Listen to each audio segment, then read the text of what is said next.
चतुरानन पंचानन राजे। स्वामी पंचानन राजे। हंसासन गरुड़ासन हंसासन गरुड़ासन विश्वाहन साजे। ओम जय शिव ओंकारा। ओम जय शिव ओंकारा। स्वामी जय शिव ओंकारा। ब्रह्मा विष्णु सदा शिव।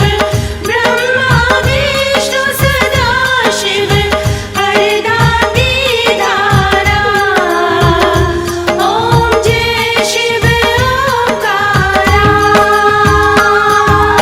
दो भुज चारु चतुर भुज दस भुज अति सोहे।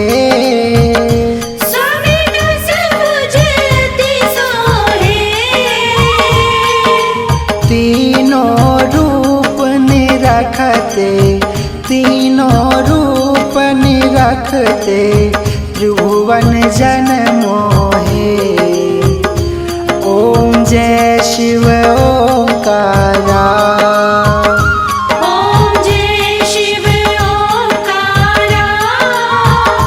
स्वामी जय शिव ओंकारा। ब्रह्मा विष्णु सदा शिव। ब्रह्मा विष्णु सदा शिव। हरदानी धारा। ओम जय शिव ओंकारा।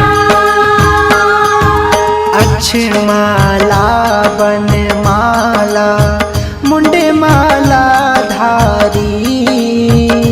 स्वामी मुंडमाला धारी। त्रिपुरारी कंसारी त्रिपुरारी कंसारी करमाला धारी। ओम जय शिव ओंकारा। ओम जय शिव ओंकारा। स्वामी जय शिव ओंकारा। ब्रह्मा विष्णु सदा शिव। ब्रह्मा विष्णु सदा शिव। हरदानी धारा। ओम जय शिव ओंकारा। श्वेतांबर पीतांबर बाघांबर अंगे। स्वामी बाघांबर अंगे। सनकादिक ब्रह्मादिक सनकादिक ब्रह्मादिक भूतादिक संघे। ओम जय शिव ओंकारा। ओम जय शिव ओंकारा। स्वामी जय शिव ओंकारा। ब्रह्मा विष्णु सदा शिव। ब्रह्मा विष्णु सदा शिव। हरदानी धारा। ओम जय शिव ओंकारा।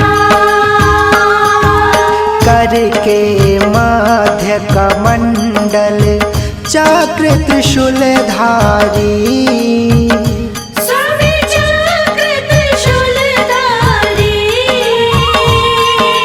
प्रणवाक्षर के माधे प्रणवाक्षर के माधे ये तीनों एका।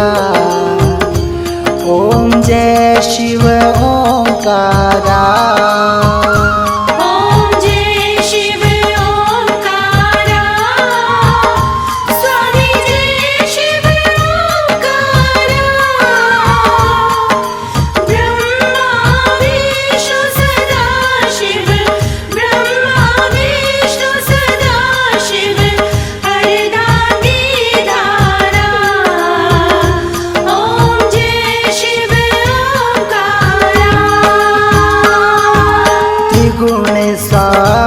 जी की आरती जो कोई नर गावे, स्वामी प्रेम सहित गावे। कहत शिवानंद स्वामी, कहत शिवानंद स्वामी, सुख संपत्ति पावे।